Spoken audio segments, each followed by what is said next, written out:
En français, nous reprenons après cette pause avec de nouveaux visages qui nous apportent aussi de nouveaux sourires. Et nous aurons l'occasion de découvrir toutes ces personnes qui nous ont soutenus pendant ce séminaire. Des personnes braves qui ont travaillé dans l'ombre pour que nous puissions porter à bon port les travaux de ce séminaire. Alors les articulations de cette seconde partie de la matinée, elles sont juste deux. La première, c'est de revenir sur le message final, écouter une nouvelle fois les corrections qui ont été faites, l'approuver. Et la seconde articulation consistera à évaluer notre séminaire tous ensemble. Alors je passe la parole à Antonio et je prie aussi José, s'il est prêt, de nous mettre le texte sur le tableau d'affichage.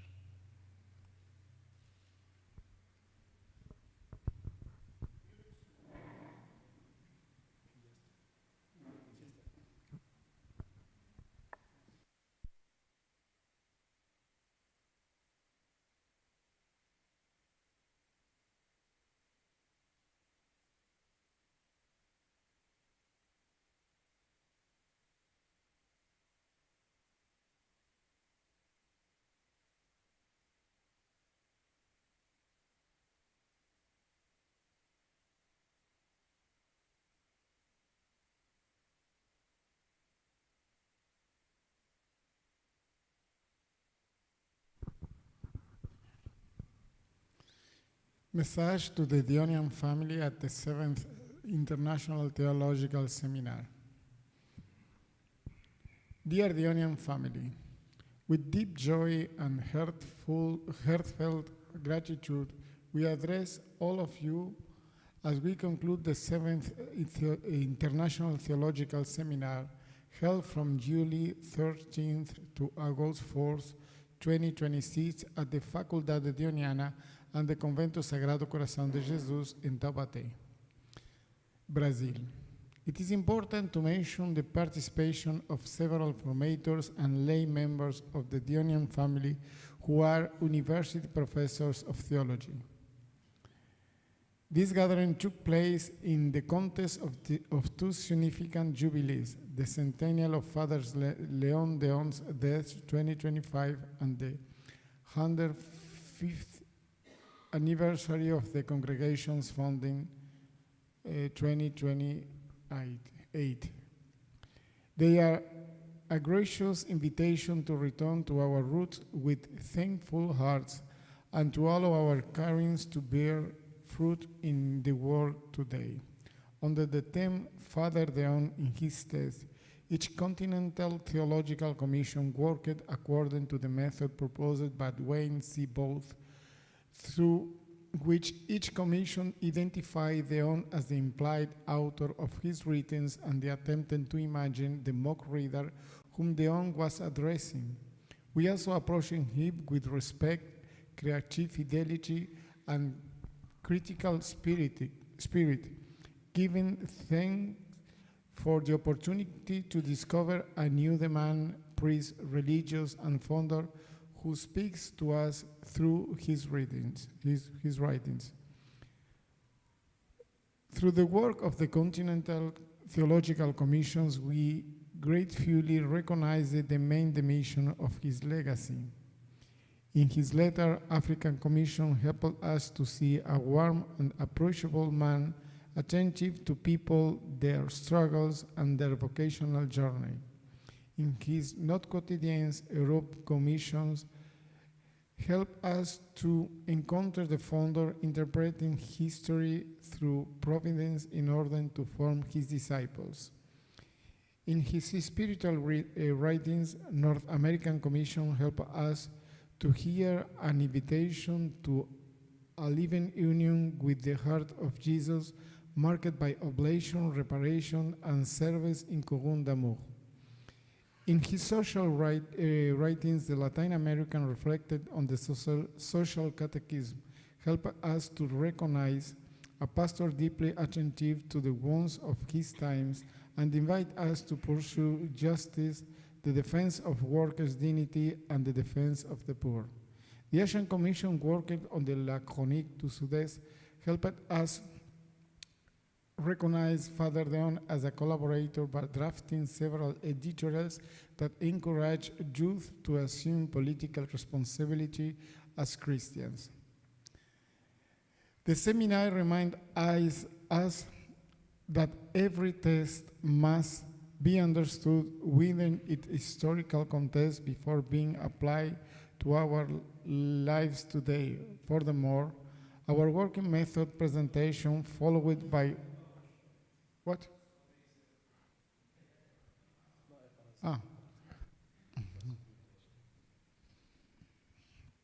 Okay.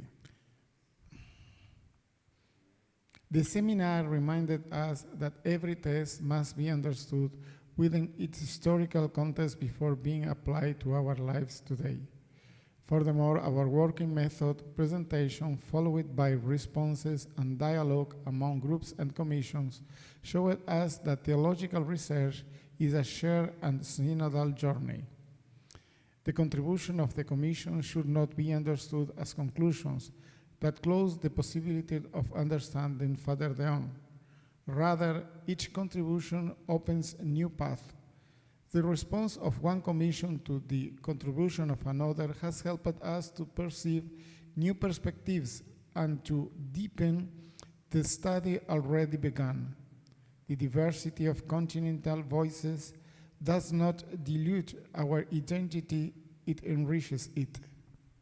We express our heartfelt gratitude to the general government, its support of the Brazil, São Paulo's province, for its generous hospitality, and to the Faculdade Dehoniana, the Convento do Sagrado Coração, the organizers, and all the participants for their dedicated work. For all these gifts, we give thanks to God. The primary fruit of these days is a simple invitation. Let us read it, Father Dehon. Today his texts are readily accessible to everyone on Dehon Docs. Reading our founder means entering into dialogue with him. We invite all members of the Dehonian family, religious and lay, to give time in our communities to reading and deepen our core concepts: pure love, oblation, reparation, the interior life, social question, and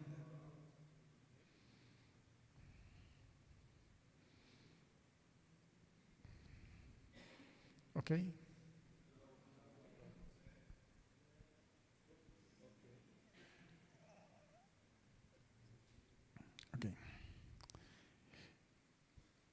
We invite all members of the Dehonian family, religious and lay, to give time in our communities to reading and deepen our core concepts: pure love, oblation, reparation, the interior life, social questions at the reign of the heart of Jesus, and to reinterpret them for today's world.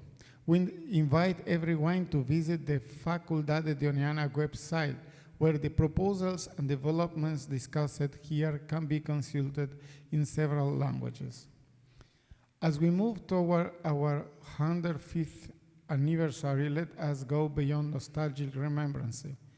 With grateful hearts, let us honor Father Dehon by allowing the love of the heart of Jesus to live on in us through concrete acts of fraternity, justice, and service. We entrust the fruits of this seminar to the heart of Jesus with thanksgivings. We ask that the Spirit of Father Dehon continue to accompany us, and that the heart of Christ reign in our hearts, our families, our communities, and our missions. Vivat cor Jesu, per cor Maria. Thank you, Antonio. And also we thank the Commission who works on this message. Now, if there is a special thing to say, maybe we can agree with that. If not, I think the observation we did the first time have been integrated. Here's John, 3 persons, not more. John, Joseph, and Gustav.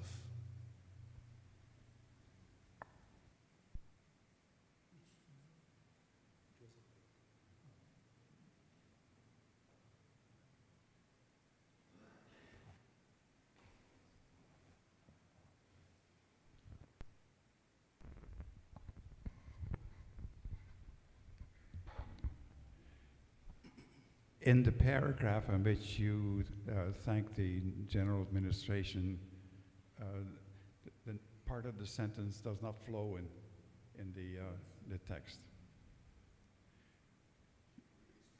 Go a few paragraphs higher where you thank the general administration.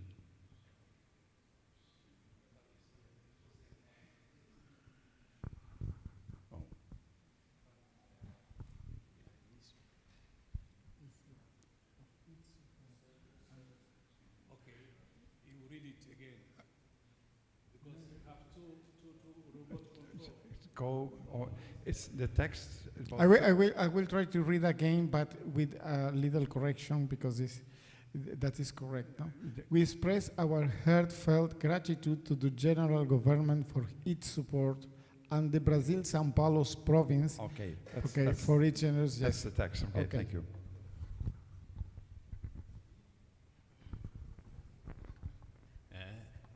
Excuse me, I have many things to add. Many things. So I suggest, instead of saying it is important presence of instead of saying it is important to mention the presence of the formators or the lay people, and let us say we were.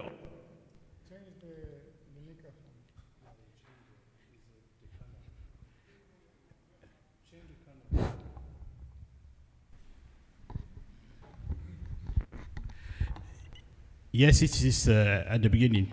So we said it is important to mention the presence. So I propose we are happy for the presence also of the lay people in this or the formators during this meeting. The other thing is couronne d'amour. Couronne d'amour is COU. COU. Mm-hmm. Mm-hmm.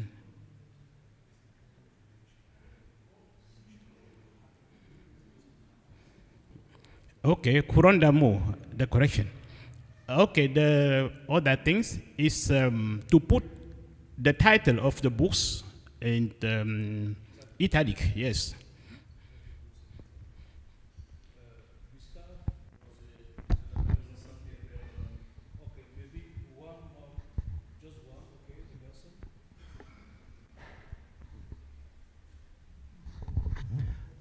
I suggest to put the pilgrimage to Aparecida. Father Charles, I suggest just one sentence or reference of our pilgrimage to Aparecida, if possible.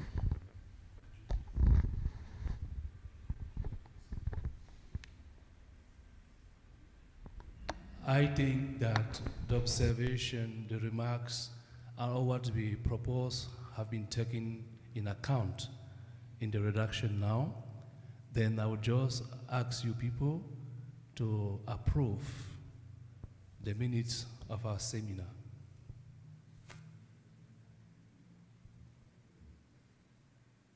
With the correction, yes.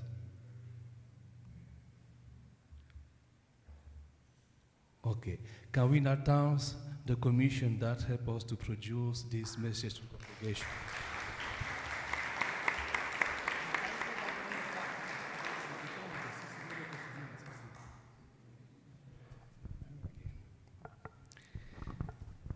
Okay.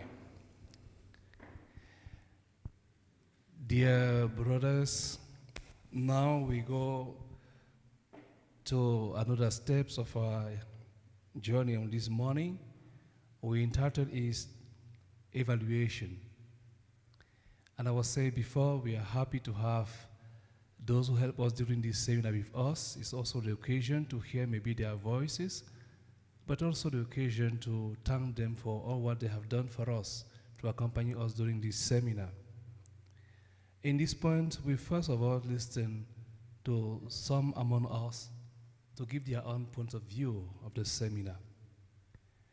Em português, ou portunhol, ou porto-francês, não sei.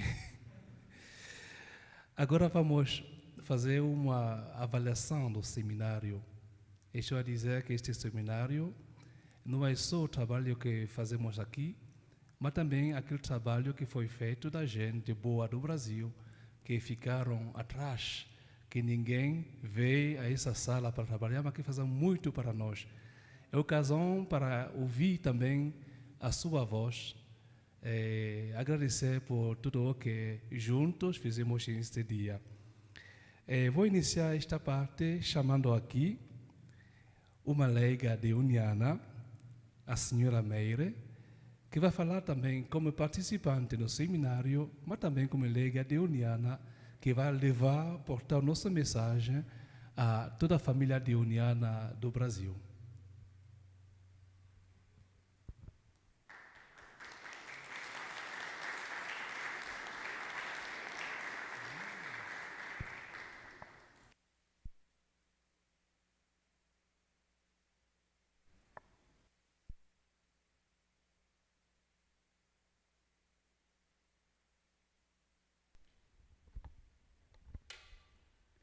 Rosemary, mais conhecida como Meire Padre Charles, e falo em português.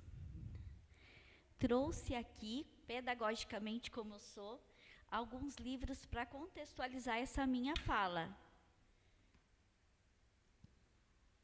Sou filha, mãe de 2 filhos, esposa, 38 anos de casada, netos, 6 netos, leiga dehoniana há 10 anos, ou mais de 10 anos já.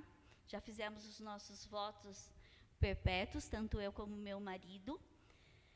Faculdade Dehoniana, também uma ligação do que eu já faço também na parte de leiga dehoniana, desde 2005, tanto na parte psicopedagógica, como também como ouvidora da faculdade, e estou como coordenadora da Comissão Própria de Avaliação, a CPA, e membro da COPIM, que é a Comissão de Acessibilidade. Por que falo isso? Um pouquinho também da minha formação. Mestra em Linguística Aplicada, psicopedagoga, pedagoga e formada em Educação Especial. Para contextualizar tudo que a gente ouviu aqui, trouxe aqui o meu livro de leitura de férias, tá, gente? A partir das nossas formações com o Padre Emerson também. Os nossos Dehonianos em Oração, que também é nosso livro de cabeceira. O projeto de vida dos leigos dehonianos. E também, todo mês, nós temos aqui a formação com o Padre Emerson. E fazendo uma menção que o Padre Emerson nos ajuda, tanto na questão dos leigos dehonianos, quanto aqui na faculdade na formação. Ele não pediu para eu falar isso, eu estou falando de coração, tá, gente? E eu escrevi para não ter o perigo. Agradeço o convite de estar aqui, foi um convite do Padre Emerson e fiquei muito feliz. Então, com todo o rico conteúdo das leituras, apresentações, debates em grupos, assembleias, plenários, e o mais importante que também precisa ser mencionado, a nossa convivência. Cada um vindo de uma nacionalidade, de uma regionalidade, tudo isso proporcionou para a gente aqui a nossa convivência fraterna, que nesses dias também foram muito importantes e precisa ser citado. Quero mencionar também a toda a comissão organizadora que, com muito empenho e dedicação, não mediram esforços para que esse seminário acontecesse e da forma como aconteceu. Gratidão. Então, eu tive um desafio agora, que é, em breves palavras, falar um pouquinho sobre o seminário. Somos chamados à ação, fé e vida, assim como o Padre Dehon, o nosso pai fundador.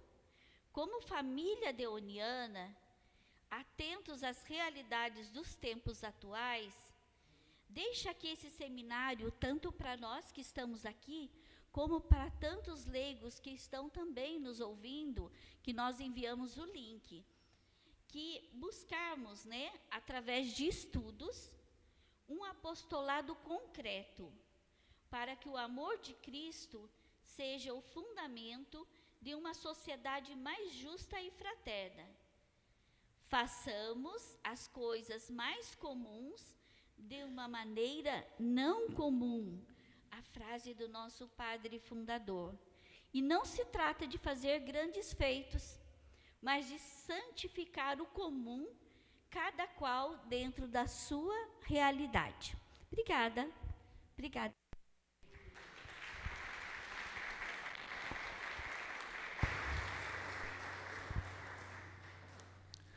Obrigada, senhora Meire. O nosso coração ficaram muito quente quando disse nosso fundador. Porque, em verdade, o Padre Dehon não é a propriedade da congregação, a propriedade da igreja. O seu carisma, tudo é para partilhar com todos. Somos muito, muito, muito felizes saber que aqui no Brasil, também como em outra parte do mundo, os leigos participam do carisma para que todos podemos servir ao Senhor com o coração aberto e com o coração muito quente. Muito obrigada, senhora. In English, I forget to put the time when Senora Mera was speaking, but now we will continue with a little exigence of time, just to give chance to many others to have something to say about our seminar.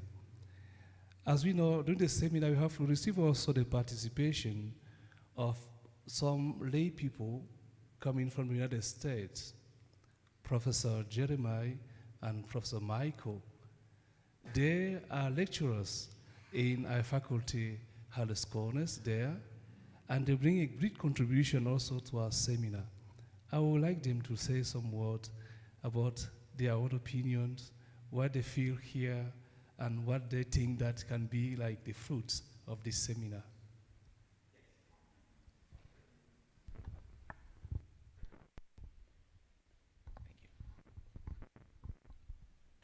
Michael Brummond. I'll speak in English. Most of all, I want to say some words of gratitude. It has been a privilege and an honor to be with you in these days. I must say that in coming here, I came with some fear and trembling, as St. Paul might say, coming from the outside, not an SCJ, not a religious, not knowing a lot about the topic of the seminar, not speaking the language of this country. And my experience here has been one of great welcome. Everyone here has welcomed Jeremy and I and made us feel very much at home. So for that, I thank you. The seminar itself, since I have worked at Dehonian Seminary, I've been learning little by little about Father Dehon and the charism of the Dehonians. But I think in this seminar, in these days, I have learned the most about the depth and the richness of Father Dehon, his writings, the charism. I've learned a tremendous amount about Dehonians through you, the charism of Dehonians and Dehonians worldwide. And very valuable to me, I've made new friends in these days. So my hope is that this is not the final time that there will be collaboration between Sacred Heart in Hales Corners and the theological work of the Dehonians throughout the world. And it's also my sincere hope that this will not be the last time I see many of you, and that our paths and our work will come together again in the future. So to all of you, thank you.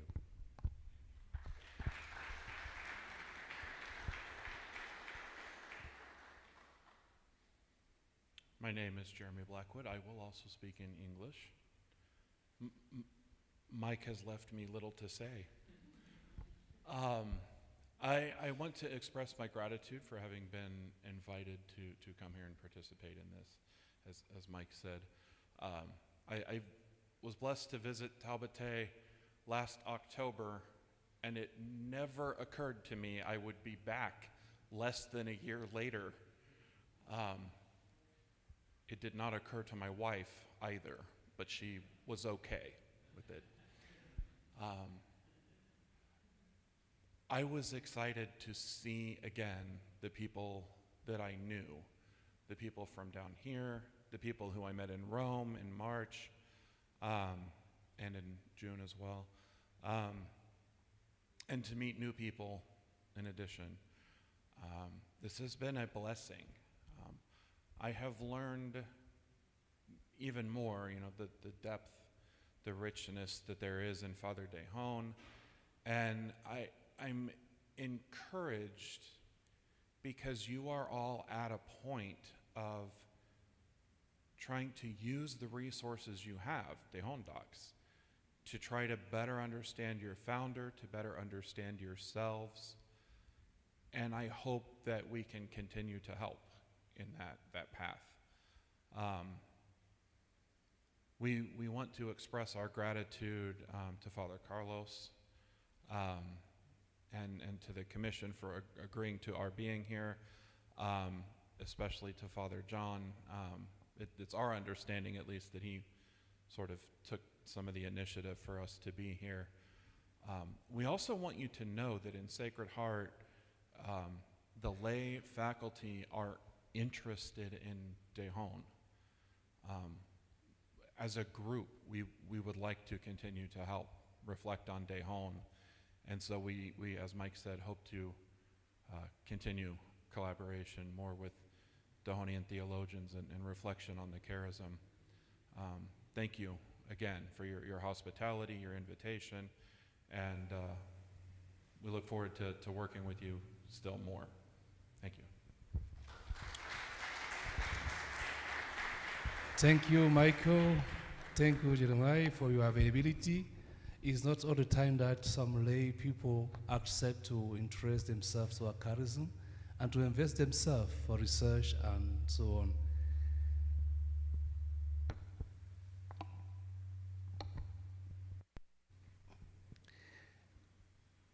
Agora vou em português.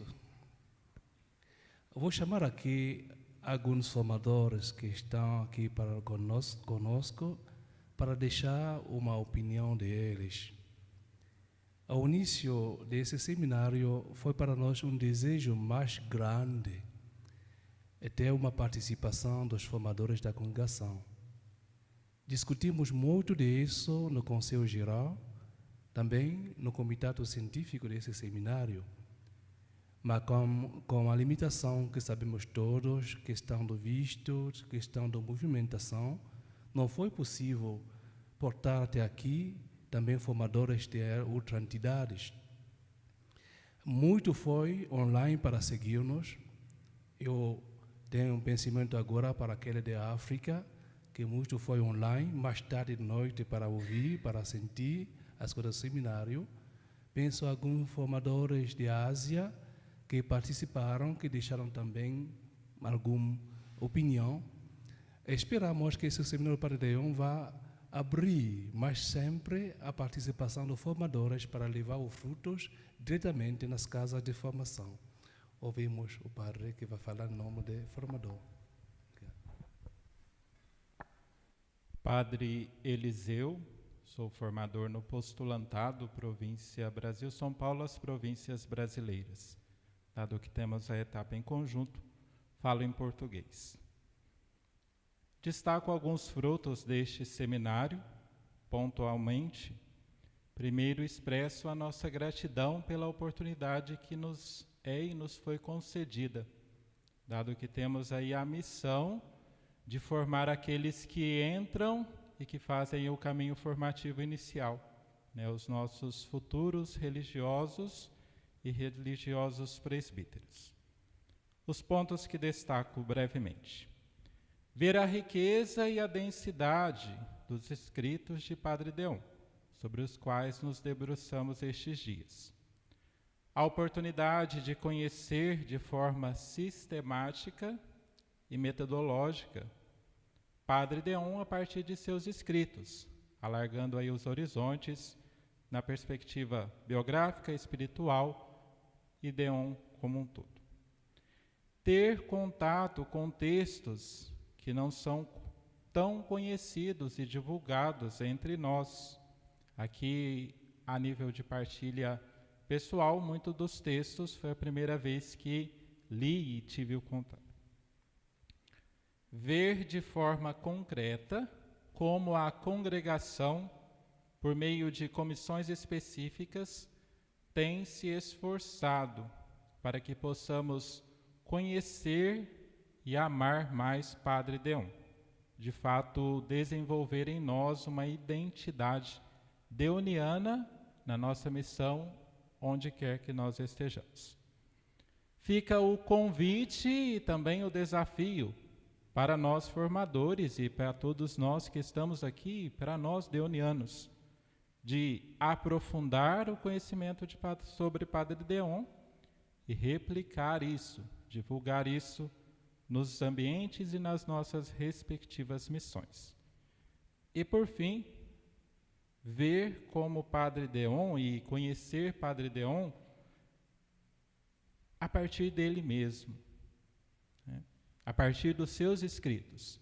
Não uma biografia, um estudo sobre Padre Dehon, mas a partir de Padre Dehon e de seus escritos, ver a riqueza do nosso carisma.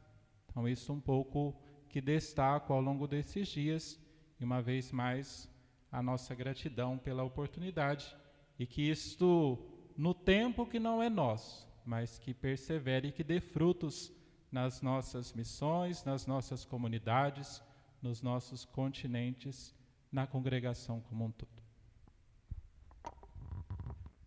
Muito obrigado, Padre Eliseu.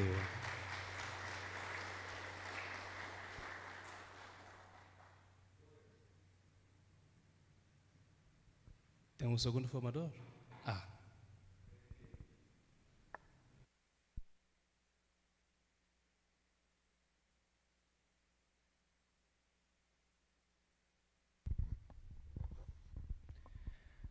Padre Eliseu já disse melhor do que o que eu iria dizer, mas eu também, como formador, eu sou formador no Seminário São José, em Rio Negrinho, onde coexistem duas realidades formativas, né, que é o propedêutico e o seminário menor.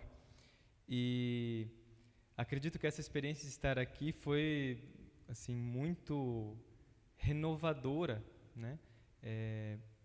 No sentido de passar a amar ainda mais o nosso carisma, conhecendo-o melhor, né? E especialmente porque nós tivemos contatos com muitos textos, como já foi dito, com textos que não conhecíamos. Então foi muito importante para mim, ao menos, conhecer algumas coisas que até então eu não sabia sobre Padre Dehon e reforçar algumas coisas que eu já sabia e que já me inspiravam, né? E agora me inspiram ainda mais. E isso é bom porque, como eu estou num seminário onde os seminaristas começam, né, a caminhada, nós podemos passar essa inspiração para eles já desde o início. E isso é maravilhoso. Então, com certeza, eu vou chegar lá e passar um pouco do que foi dito aqui, partilhado aqui.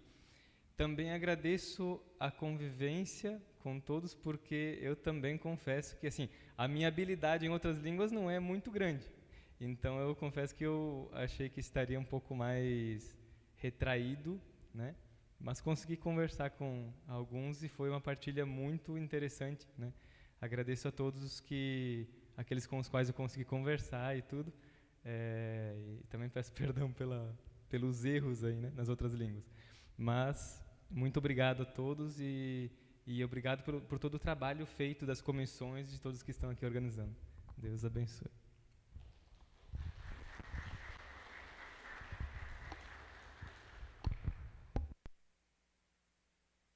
Muito obrigado. Só para acrescentar, eu queria dizer, esse dia, junto ao Padre William, tivemos um encontro com alguns formadores. Isto para a intenção do Padre Geral. E foi naquele encontro, tem uma ideia que saiu dizendo que pode ser que fazemos uma comissão dos formadores da congregação, para que ela entre em diálogo com a comissão teológica, com a comissão de espiritualidade, com a sua comissão. Acho que o Padre Geral entende já e vai pensar como fazemos porque os formadores tenham um diálogo continuamente com a comissão teológica e a outra comissão. Eu vou chamar aqui um confrade nosso que participei em modo particular deste seminário, que deixei a sua atividade de administração, que deixou tudo para estar aqui todos os dias conosco para participar. Eu chamo para Pedro, o provincial da BRE. Não é esbalho, não? É BRE. Sim.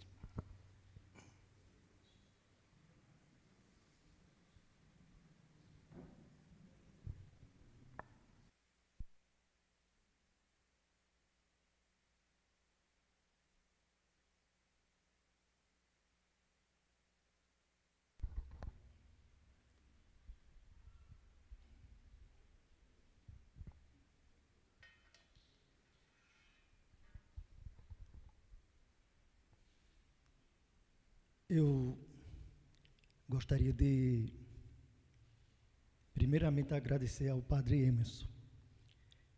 A minha presença aqui devo a ele, porque foi ele quem me motivou a vir. Eu me preparava para acompanhar através da transmissão. E ele insistiu que seria importante a minha presença. E foi muito gratificante estar aqui com vocês, participar desse momento. Uma coisa que eu gostaria de destacar é que a gente não ama aquilo que a gente não conhece. E a gente diz isso com muita facilidade nos sermões, nas palestras por aí. E para a gente amar mais o carisma que nós herdamos do Padre Dehon, nós precisamos conhecer. Pelo menos a partir da minha experiência, eu digo que eu desconheço muito ainda o Padre Dehon. E esse momento foi enriquecedor, porque me aproximou mais desse homem tão grande que não cabe em poucas páginas. Depois, eu vejo o Padre Dehon como um tesouro, ou as suas obras, os seus escritos, como um tesouro escondido, que a gente está ainda garimpando, cavando, descobrindo. E como isso é bonito também a gente fazer esse movimento de conhecer o Padre Dehon. Então, gratidão a esta casa que nos acolheu tão bem e a todos os confrades que, de várias formas, colaboraram para esse encontro acontecer. Tantas pessoas já há muito tempo prepararam, trabalharam e ainda estão trabalhando para que esse encontro seja o que ele está sendo. Então, muito obrigado a todos.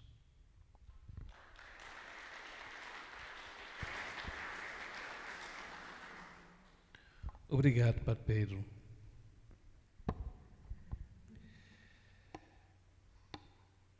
Agora, sabemos que o seminário tem protagonistas mais diretas. Essas protagonistas são coordenadores das comissões continentais. Eu vou chamar eles aqui para deixar só uma palavrinha sobre a impressão que eles partilharam com membros das suas comissões, ou coordenadores das comissões. Por favor.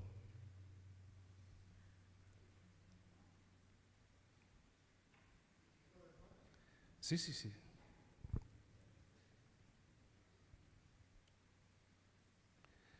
2 minutos, não mais. O coordenador da Comissão Teológica Africana, Padre Joseph Kouate.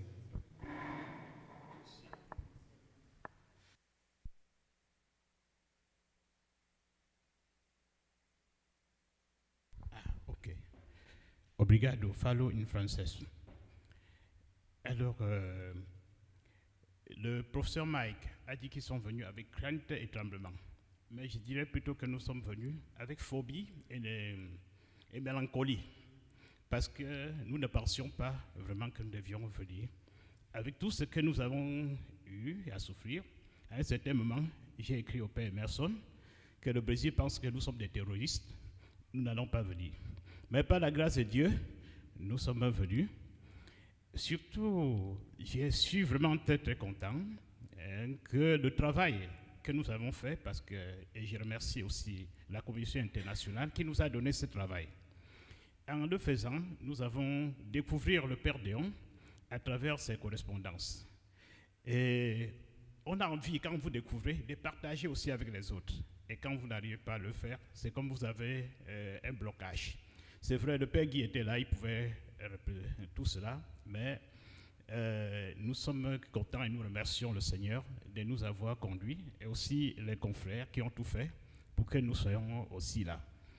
Et également, j'ai été très content de voir que ce que nous avons découvert du Père Dehon dans les correspondances, beaucoup ont apparu également dans les autres textes.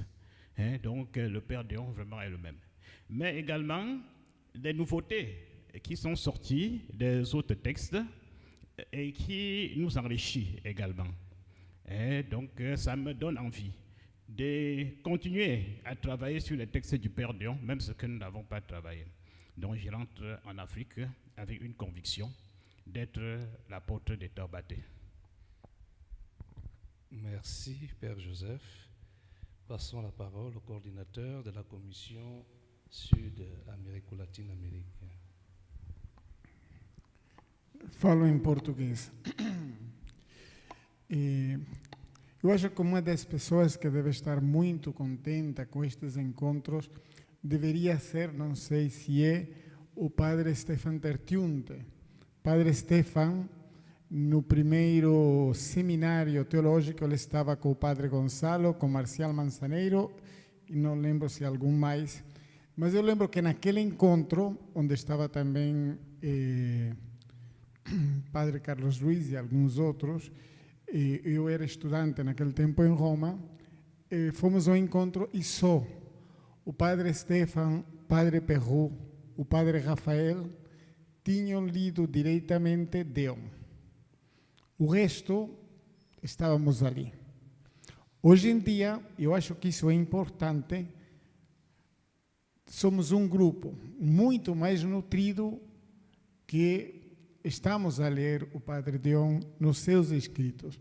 Eu acho que esse é um fruto de uma caminhada de muitos anos, mas eu acho que nós podemos hoje em dia olhar com satisfação que a congregação cresceu ao menos em conhecimento do nosso fundador e em um esforço para tentar compreender quem é o nosso fundador. Então, agradeço muito, eu acho que são muito importantes estes seminários, muito importantes as comissões, porque nos ajudam realmente a aprofundar em teologia, mas também a aprofundar em nossa espiritualidade. Obrigado.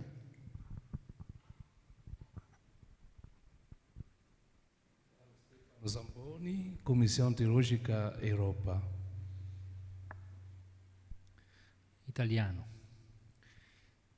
Intanto vorrei anch'io aggiungermi personalmente al ringraziamento per l'ospitalità, perché io sono arrivato qui 2 settimane prima e sono stato accolto molto bene da questa comunità, dalla provincia, quindi anche ancora una volta ringraziamento per questo.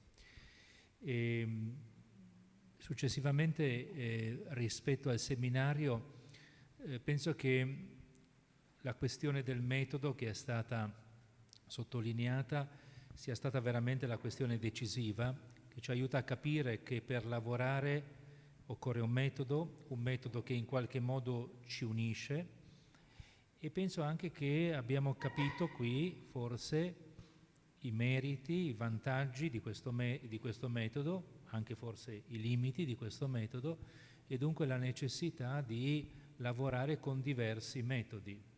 Il metodo proposto non è unico, non è univoco, ma ci apre a altri metodi di lavoro, e questo ci dà un rigore anche nella capacità di entrare nei testi, che ci fa scoprire delle ricchezze nuove. Quindi questo penso sia un po' quello che io personalmente porto a casa di questo seminario. Grazie mille Stefano. John può continuare.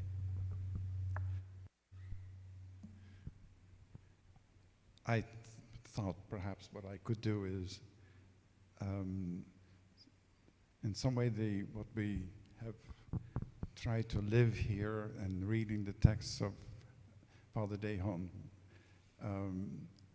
it came to me in our meeting in Rome of our commission during the night, as in a dream. I suddenly, when I woke up in the morning, I began to think about the meeting that we were having, and what came into my mind was what we needed more than anything was a new experience of Father Dehon by our reading of the texts of Dehon. I go back to my own experience of doing this, which led me to a real surprise in finding what I found in Dehon. And so I proposed it, and I must admit, within 2 minutes, the commission decided that that would be our topic. So it was not a major discussion. Somehow I think there are moments in our lives that we almost experience as revelation to us. It just seemed appropriate that we do so. And I must say that at the end of our being here, this has been a very rich experience. Something that I think for most of us, we've rediscovered Father Dehon in new ways, and we also realize that maybe this task is not yet complete and we need to finish it. So we hope that we, in our gatherings, can do so in the future. And thank you. Thank you, John. Michael Moses for Asia Commission. So I speak in English. So this seminar, Dehon in its texts, shows that Dehon is not an outdated reality, but an optimistic personality. To workers fighting for dignity and integrity, to communities facing crisis and confusion, to leaders who are seeking for direction and orientation, to a world hungry for justice and love. So he is relevant for all of us. And this Dehonian seminar as a whole deepened our understanding, challenged our assumptions, and called us to carry his mission forward with creativity and fidelity. It made us honest about his limitations, used a clear methodology, implicit author and mock reader, demonstrated practical relevance, and fostered good fraternal cooperation and collaboration among the continental commissions and all the participants. On the other hand, the seminar provided limited practical application and integration between Dehon's social and spiritual writings.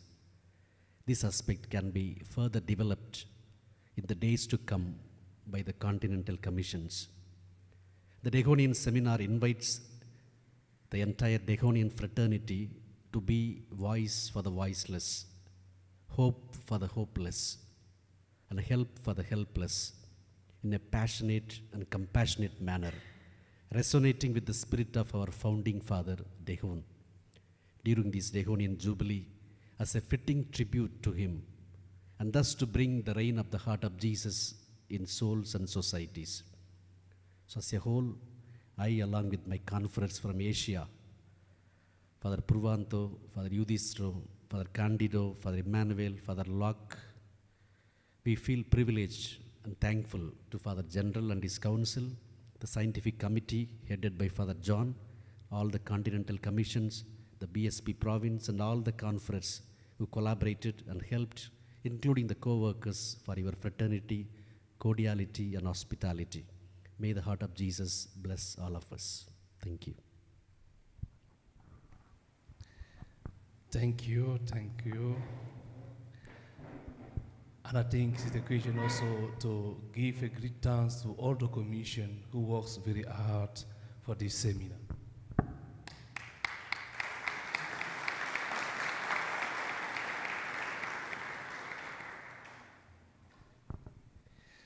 Now we are moved to the end of the seminar, and we have two speeches. The chair of the seminar will give us the last inspiration, and after him, the General Superior will also give us a speech, his impression, and maybe indicate the way to continue. Father John and Emerson, who assist him in this part.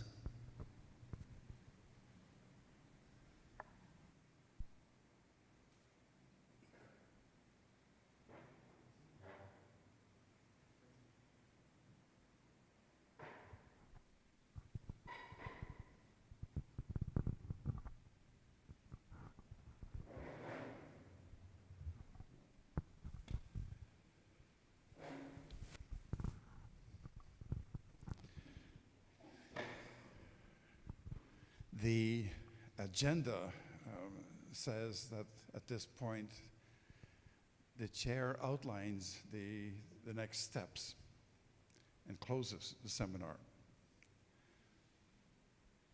We have arrived at the point in which we may look at the 7th Theological Seminar, Dehon, in his texts, and begin to look at its impact beyond the immediate event, and point ourselves to its future.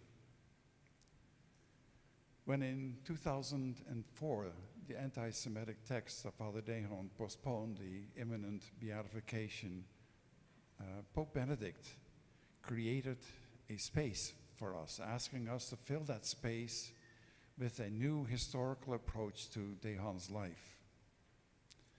The congregation responded by asking David Neuhold to provide us with a new, a more academic biography of Dehon. His texts, Mission und Kirche, Geld und Nation, vier Perspektiven of Léon G. Dehon, 2019, gave us a historical book on Dehon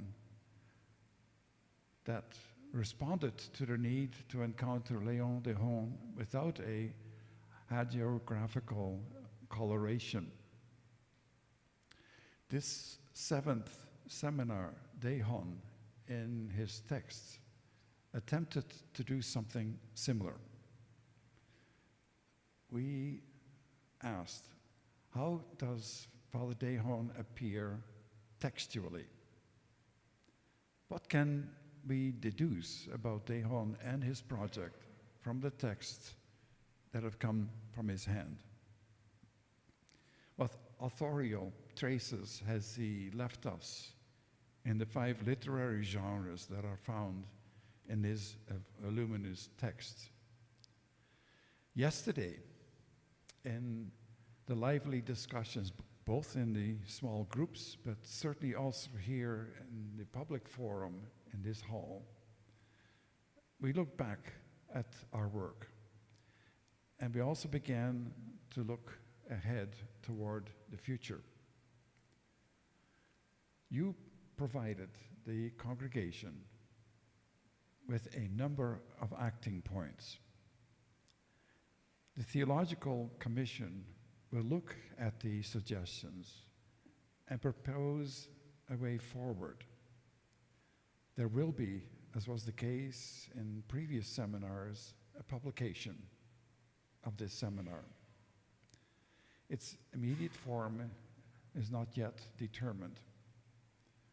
We found in the seminar that the original presentations, which were sent to you a few weeks ago, and the actual presentation at the seminar in these days did not always completely correspond.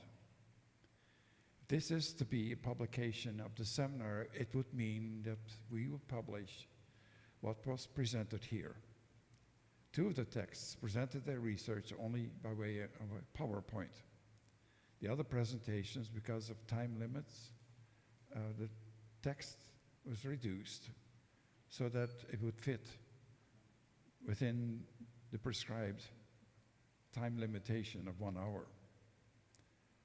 The same is true of the responses to the primary presentation. So I suggest that as a first response, please provide the Theological Commission with the original text. I propose that I act as the gathering point, but on your part, amend the text,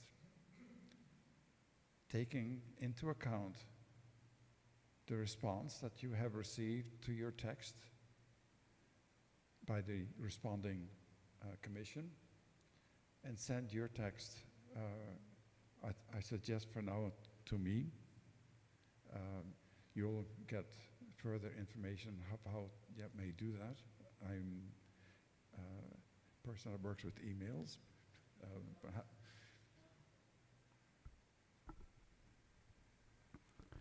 May I request that you undertake this revision as soon as possible.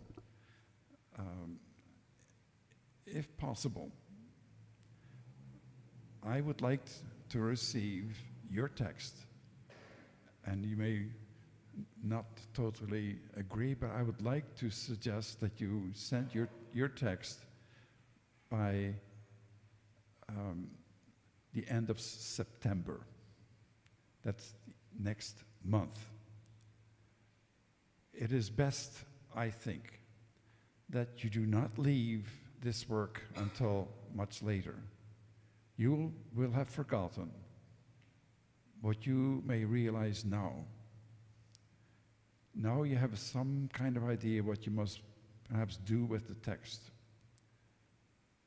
Beyond that, there is also much other work that has been proposed to the Theological Commission that will require their attention. So we ask that you provide us with the text as soon as possible so that we can conclude this part. We can also create ways of connecting with the congregation, with the work that we have done here. I think there is, and there was a general consensus of the importance of the work that we accomplished during this seminar. We will work so that it may become a more general acceptance in the congregation. Our first task is to inform others about the work that we have undertaken here. And therefore, we encourage all the continental commissions to reflect on the work of this seminar, communicate its research to their entities, and to find other ways of continuing the work that was begun here. The International Dehonian Theological Commission and the Scientific Committee will meet this afternoon, I think it's set at 4 o'clock, and outline further steps that must be undertaken. We will keep the theological commissions informed about any further developments. So we have come to our conclusions. And we need to express our gratitude for this whole event of this seminar. It has been a feast commemorating our founder in this Jubilee cycle. And so we want to mention and thank all who have made this seminar possible. Because Father Emerson involved many of you in the work organizing the logistics of this event, I feel that I must pass the microphone to him and ask him to name those people who have given their time and their energy to make this event possible. He, more than anyone, knows the names of those who have collaborated and what they have done to make this such a memorable event in the life of the congregation. We are most grateful.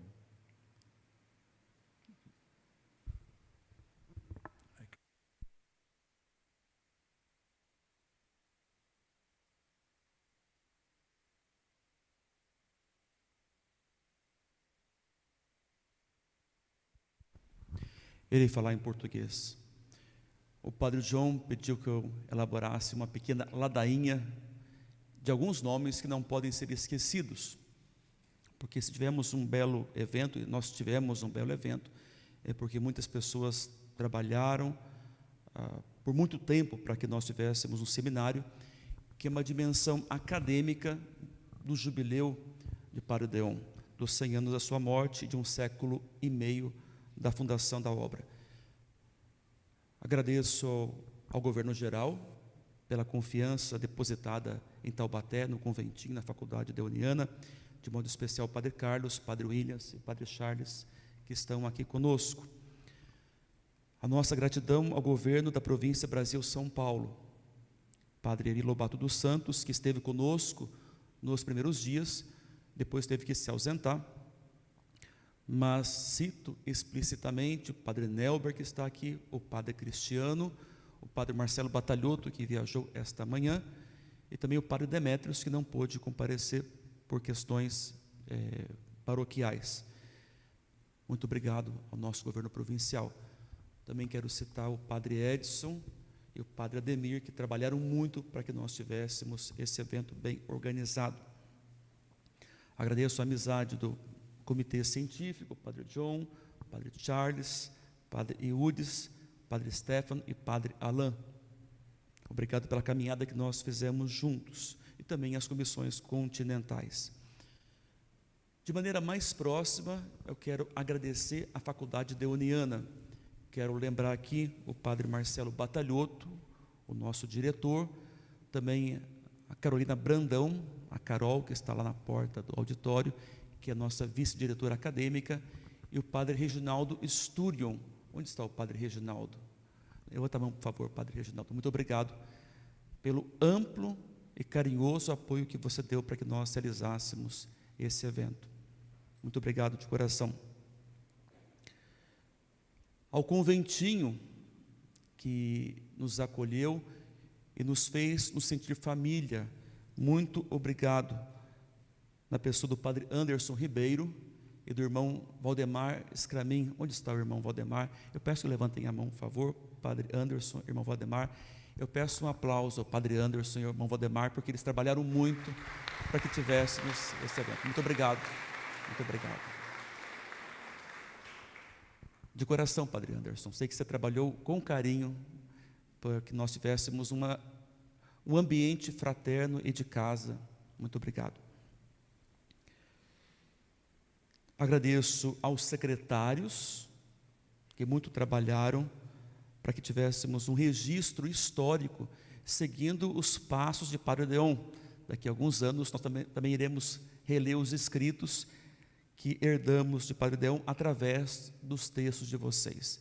Então, obrigado ao Padre Nilson, ao Padre Victor e ao Padre Eduardo Pugliese. Muito obrigado.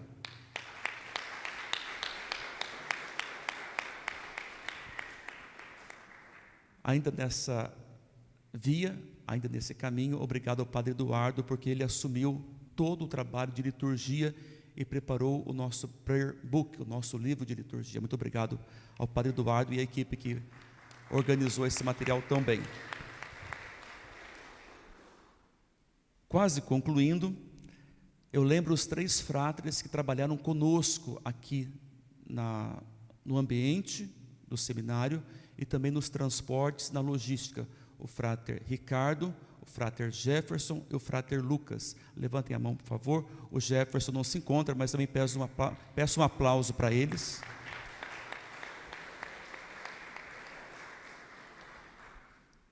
Esses 3 fráteres há um bom tempo estão trabalhando para que nós tivéssemos um seminário abençoado. Ao padre Zé Ronaldo, ao frater Utica, diácono Roberto, a Cássia, ao Ney, que preparou para nós o site, muito obrigado. O site, a comunicação, todo o departamento de comunicação, muito obrigado, padre Zé Ronaldo, pela sua equipe, pelo seu trabalho, Deus te abençoe. A Simone, levanta o braço, Simone. A Simone preparou para nós os lanches, e foram lanches maravilhosos. Muito obrigado a Simone e a sua equipe, muito obrigado.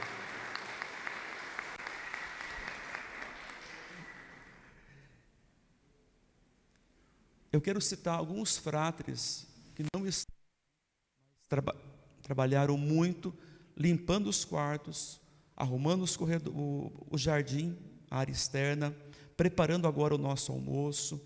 É um serviço quase que escondido. Lembrando o padre Dehon, ele fala da via cachê, da vida escondida em Nazaré. Então esses frátres foram para nós um exemplo de Nazaré. Há alguns dias eles estão preparando, limpando quartos, arrumando a casa para acolhê-los. Somente 2 se encontram conosco, que é o Daniel e o Jamerson. Mas também quero citar o Simão, o Ailson, o Rafael, o Alfredo, o Otávio, o Han e o Lan. Aos 8 frátres que trabalharam conosco, muito obrigado, meus queridos, pelo trabalho de vocês. Foi um trabalho de Nazaré. E por fim, a nossa gratidão a todos aqueles que de longe nos acompanham, a família dehoniana, aqueles que rezaram e rezam pelo sucesso do 7º Seminário Teológico Dehoniano Internacional. Muito obrigado a todos, Deus os abençoe.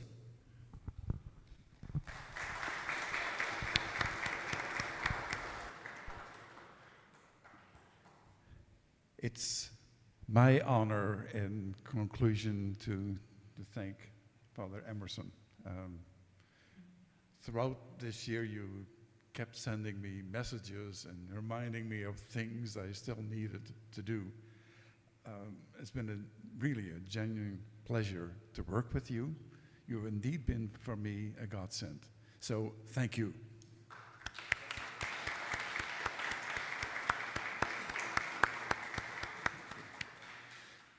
And I think on my part too, I need to express my thanks to the other members of the scientific committee, to Stéphane, Alain, Judith, and the accompanying general counselor, Mother Charles, and also Wills.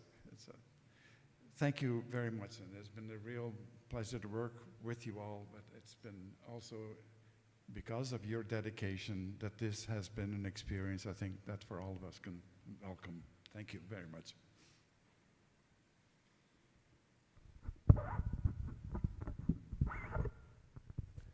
Thank you, Father John. Now we are calling here the General Father, not for the last speech, but to receive the work. I think that is the best way to entitle it, to receive the works of the day and to entrust that work to the congregation. Please, Father.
Muito obrigado, Padre Charles.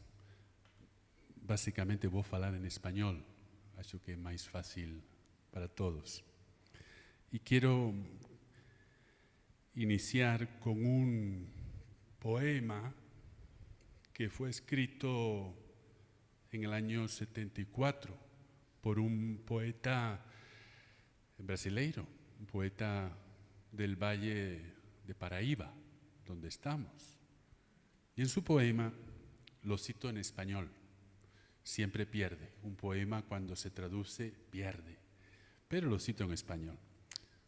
Dice así: un día, una niñita se acercó, mirándome a los ojos, sonrió. Traía en la mano el lápiz y el papel, tarea escolar para cumplir. Y preguntó sonriendo, muy graciosa, ¿qué es preciso para ser feliz? Yo pediría a los hermanos brasileños que continuaran el poema en portugués. ¿Puede ser? Cantado. Vamos lá.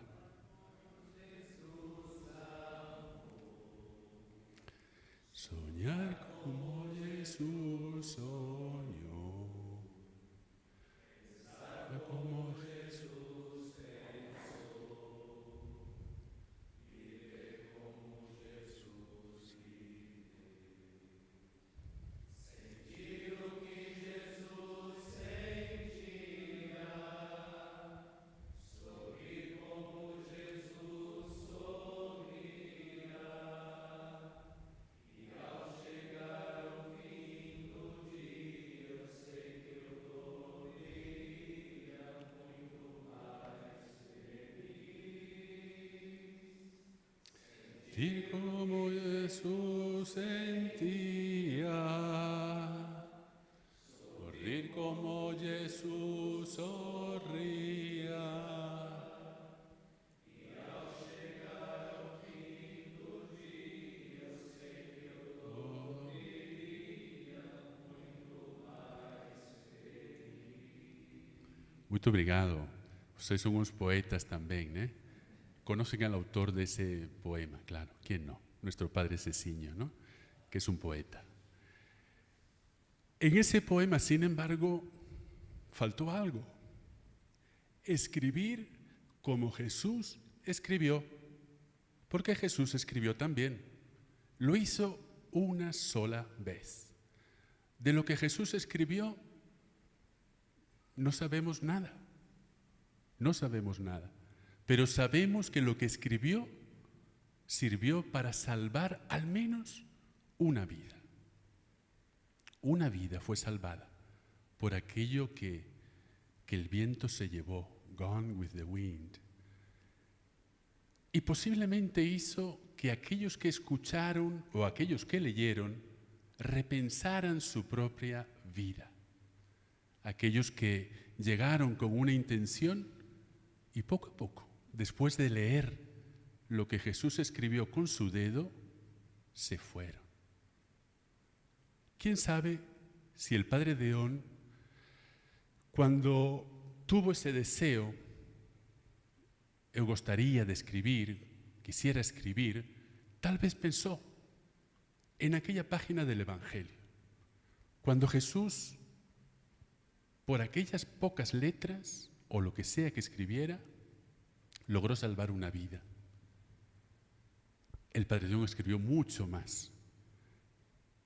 ¿Cuántas vidas habrá salvado el padre Dehon? No lo sabemos.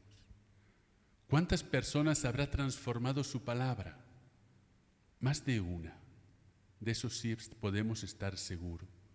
Su palabra, su pensamiento, su reflexión, su modo de contemplar a Jesús, su modo de servir a la iglesia, su modo de estar presente en su sociedad, hizo mucho bien, hizo mucho bien. Quiero recordar a uno de nuestros generales, el tercero que tuvimos, el padre Gobart, este que está en la imagen. Él en el año 43 fue el general más largo que hemos tenido en el tiempo, casi 20 años. le tocaron tiempos muy duros, entre ellos la Segunda Guerra Mundial. Por eso tuvo que extender mucho su mandato también. Este padre Gobar tenía una gran preocupación. Cuando se acercaba el centenario del nacimiento del fundador, la congregación estaba sumergida en la guerra. Era muy difícil hacer nada. Y además él tenía el dolor de que no podíamos tener acceso a los textos del fundador. Y él utilizó una expresión en una de sus cartas circulares a la congregación, donde dice: las fuentes están cerradas, porque no se podía buscar en los archivos, no había tiempo para dedicarse a tantas cosas. Y aún así, él entendió que había que hacer un esfuerzo enorme. Y en ese año surgió la primera colección de escritos del padre Dehon, que fue distribuida a toda la congregación. El primer compendio de escritos del padre Dehon, año 43, durante la guerra. Porque él entendió que tenía mucho que decirnos el fundador. Tenía mucho. Era realmente una fuente, y fuente de vida, fuente de inspiración, fuente de fidelidad. Y ahí fue nuestro padre fundador en estos días, que para mí han sido una bendición, y agradezco a todos el esfuerzo grande que han hecho. Recordar cosas de nuestro fundador, que tuvo que tomar decisiones, esa pasión de escribir. No todos la aprobaron, no todos lo apoyaron, no todos estaban de acuerdo con lo que escribía. Desde la parte más espiritual, ¿podemos ver la siguiente imagen? Esto se lo escribe al padre Dehon, una mujer muy importante en su vida, Sor María de San Ignacio, que fue aquella que tuvo cierta experiencia de Jesús que motivó al padre Dehon en buena medida a fundar la congregación. Inspiración que después trajo sus consecuencias, que ustedes bien saben, en lo que fue el primer proyecto del padre Dehon, que en cierta medida fracasó. Una mujer que tuvo mucha influencia siempre en la vida del fundador. Y a un cierto punto ella le pide esto: no escriba de otras cosas que no hagan explícita relación a Jesús. No escriba de las criaturas, sino solamente así, un poco como muy espiritual, tal vez en aquella línea que algunos padres quisieron mantener en la congregación y de los que ya hemos hablado, aquel grupo que presentó ese famoso memorial de San Quintín, que tanto hizo sufrir al fundador, pero que también le renovó y le confirmó en su fidelidad. Entonces su vida, sus escritos van desde una tendencia así de quien quiere, no, usted dedíquese así como a lo muy místico, a lo muy espiritual. Vamos a la siguiente, y sin embargo, casi en la misma época. Este es un texto que lo hemos mencionado, esa carta, creo que fue el padre Manuel Antonio, que hablaba de una carta del Papa al clero de Francia, donde el Papa, que es de 1893, si no me equivoco, el texto anterior es de 1891, este de 1893, la carta a la que hace referencia el padre Dehon. O sea, en esa tensión vive el padre Dehon, una tensión espiritualista y una tensión que le invita a ser activo en la sociedad. Todo lo que dice el texto de esa preciosísima carta de León XIII al clero, que va en la línea, por supuesto, de la Rerum Novarum. Todo eso, me parece que durante este seminario hemos podido ver esa tensión en la que se mueve el padre Dehon. Pero también hemos podido ver esa síntesis a la que él llega. No excluye ni la una ni la otra. Y a lo largo del camino, él va haciendo entender y nos va haciendo entender que cada página es pasión por Jesús y cada página es pasión por la humanidad. Más todas las cosas que le llegaban también desde la misma congregación. Uno de nuestros padres, el padre Luigi Morello de la provincia italiana, leí esto en la introducción que él hace a las obras sociales del padre Dehon cuando fueron reeditadas. Él se preguntaba, pero bueno, ¿por qué? ¿Cuándo empezó el padre Dehon a escribir? ¿De dónde le viene todo esto? ¿Por qué se complicó la vida de esa manera? Una introducción bien bonita que él hace, ¿no? Y entonces, bueno, él entiende que el resultado de todo este apostolado, o el origen, perdón, de este apostolado está en la experiencia diaria del Evangelio. La experiencia diaria del Evangelio, ese es el punto de encuentro de los muchos Dehon que podamos encontrar, de la mucha riqueza que podamos ver en el padre Dehon, la experiencia diaria del Evangelio. Por eso, cuando el padre Dehon hace sus opciones intelectuales, opciones apostólicas, está haciendo todo ello desde la experiencia diaria del amor del Señor, que es la traducción del Evangelio, el amor del Señor. Y ahí se lanza a hacer todo lo que asumió.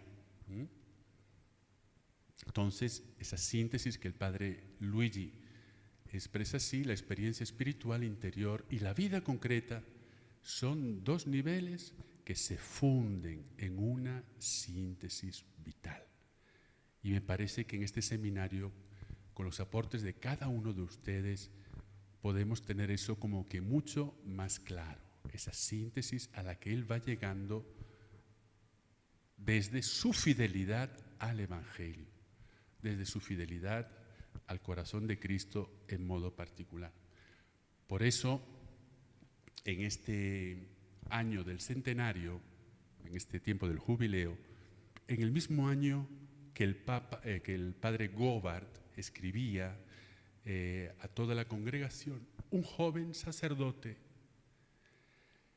tenía apenas 31 años, un sacerdote dehoniano, un religioso también de la provincia italiana, escribía esto. No lo escribía toda la congregación, como lo hizo el padre Govard. Lo escribió en el boletín de una casa de formación, como lo es también esta que tenemos aquí al lado. Y en el boletín de esa casa de formación en Bolonia, él decía, tenemos que aprovechar el tiempo, tenemos que aprovechar este centenario para dar a conocer a este gran apóstol. Es el padre Martino Capelli, que al año siguiente entregó su vida a Cristo en fidelidad al Evangelio, que entregó su vida inspirado por lo que él conoció del padre Dehon. Posiblemente leyó no tanto, porque las fuentes estaban cerradas, pero todavía era un león Dehon muy vivo. Había muchos testigos que lo habían conocido, también en la provincia italiana, claro. Muchos que habían tenido mucho contacto con él.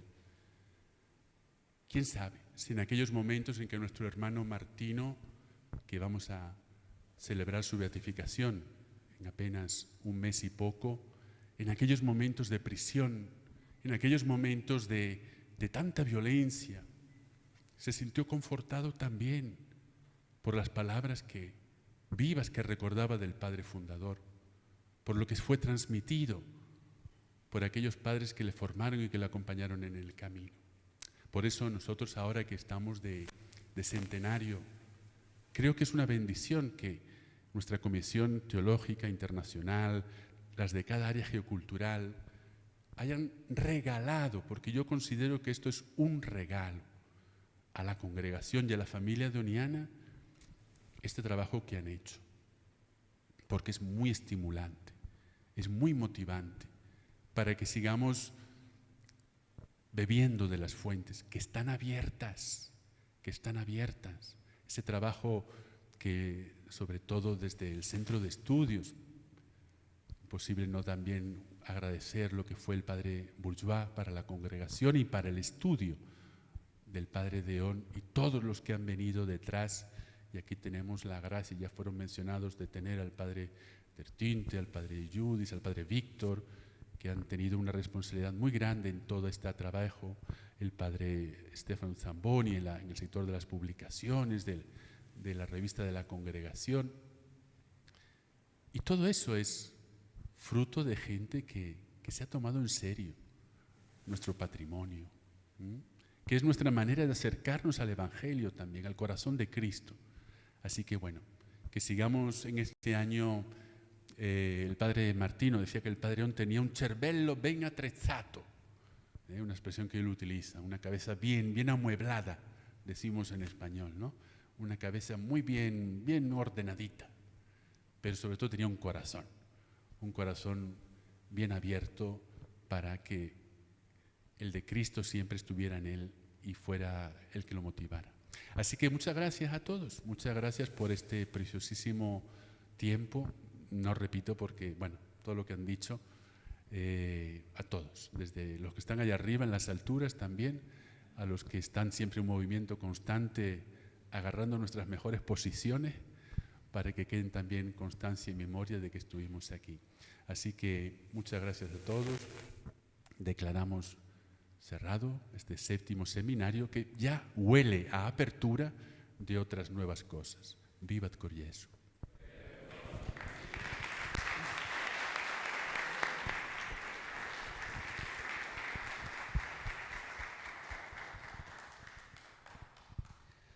Muchas gracias, Padre Carlos. Não foi a última palavra. A última agora é a nossa gratidão a Deus. Convido a todos vós a estar em pé e vamos rezar juntos a oração do Jubileu Dehoniano.